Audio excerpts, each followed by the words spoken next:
The way what ever you dressing గాని, measurements గాని, what ever looks wise గాని, attention ఇవ్వడంలో గాని నేను ఇంత బ్యూటీ మెయింటైన్ చేయడానికి గల రీజను మా హ్మ్. డాక్టర్ గారు ఉన్నారు. హరికిరణ్ చికోరి అని. యాహ్! మన అతను అసల ఎంత బ్యూటిఫుల్‌గా నన్ను తయారు చేసింది ఆయనే. Harikiran garu thank you so much. Harikiran Chikori అనుకుంటాను. మీ హ్మ్. ఇంటి పేరు సరిగ్గా తెలీదు నాకు. Redefine clinic wonderful doctor. అవును. యాక్చువల్లీ నేను అట్లా చేసుకుంటాను, ఇట్లా చేసుకుంటాను అని నేను వెళ్ళాననుకోండి, హ్మ్. ఇది నాకు చాలా పర్ఫెక్ట్ సజెషన్ అన్నమాట. ఓకే. సో నేను ఇట్లా ఉండడానికి గల రీజన్ ఆయన. Credit goes to Hari okay. గారు. ఎన్ని సర్జరీసా? లేకుంటే నో, ఎట్లా? నో, నో, నాట్ అంటే సర్జరీ అండి. హ్మ్. లైక్ అంటే ఫేస్‌లో ఏమన్నా చేసుకోవాలి చేంజెస్ అనుకుంటే, హ్మ్.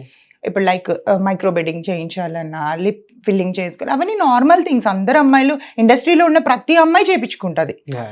బట్ కొన్ని చెడిపోతాయి. ఇప్పుడు కాజల్ గారు చూడండి లిప్ ఫిల్లింగ్ చేయించుకున్నారు. ఎట్లా అయిపోయింది? అవును. కొంతమంది హెవీ డోస్ ఇచ్చేస్తారు. ఓకే. కొంతమంది తక్కువ ఇస్తారు. అట్లాగా ఫేస్ అంత క్యూట్‌గా చేయాలంటే మాత్రం క్రెడిట్ గోస్ టు ఆయనే.